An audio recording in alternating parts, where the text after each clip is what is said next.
Bonjour à tous, j'espère que vous allez bien. Aujourd'hui, je vous retrouve pour une nouvelle recette de galettes des rois. Personnellement, ma préférée, c'est celle à la frangipane, donc c'est ce qu'on a fait aujourd'hui. Enfin, c'est pas la vraie frangipane pâtissière, c'est plutôt une crème d'amande. Personnellement, je préfère, je trouve que ça a plus le goût de l'amande.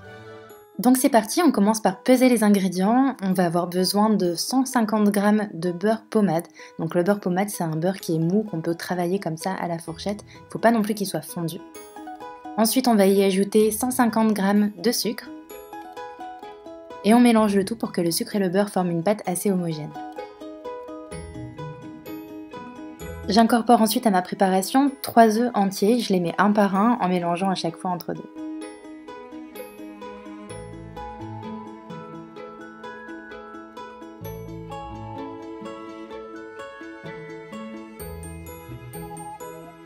On va ensuite ajouter la poudre d'amande, donc je mets 150 g de poudre d'amande. Si vous le souhaitez, vous pouvez aussi mettre 75 g de poudre d'amande et 75 g de poudre de noisette, je trouve ça aussi super bon. Donc j'ajoute tout ça en un seul coup dans ma préparation et je mélange.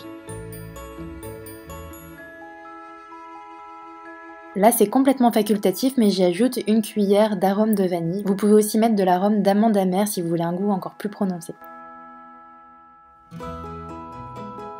Pour la galette des rois, vous aurez donc besoin de 2 pâtes feuilletées. Vous pouvez faire la pâte feuilletée vous-même si vous le souhaitez. Personnellement, franchement, j'ai jamais testé, ça me semble assez long à faire.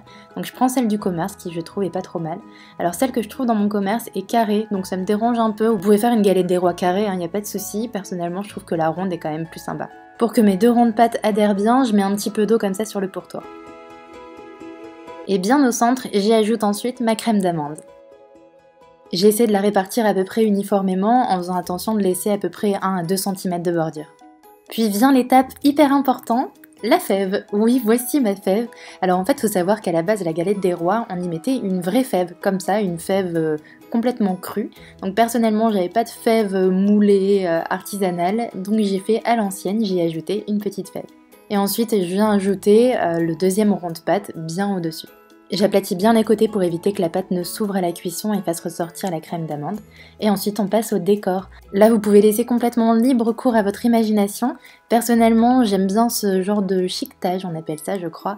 Donc on peut le faire avec le doigt, normalement on met 2 doigts et on fait un petit coup de couteau. Avec les ongles c'est pas terrible donc je le fais avec le dos d'une cuillère. Et ensuite j'y mets un jaune d'œuf dilué avec un tout petit peu d'eau. Je fais attention à mettre le jaune d'œuf vraiment bien au centre et j'évite un petit peu les côtés parce qu'en fait le jaune d'œuf va éviter de faire monter trop la pâte alors que nous on a vraiment envie que les côtés soient bien montés. Et ensuite on passe au décor, donc je commence par faire une petite croix et ensuite je viens dessiner des feuilles, donc 4 feuilles comme ça.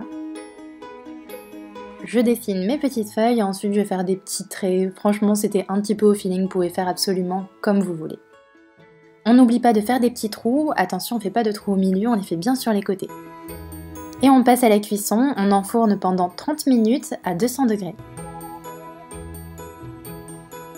Et voilà ma galette des rois, elle a bien gonflé, elle est bien dorée et on voit bien les motifs, donc je suis assez contente. On a de la crème d'amande vraiment partout, on n'a pas de creux, etc. Donc c'est vraiment au top.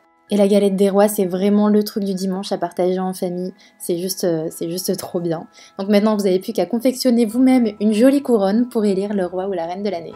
J'espère vraiment que cette nouvelle recette vous aura plu. Je vous dis à très bientôt pour de nouvelles vidéos. Bye bye!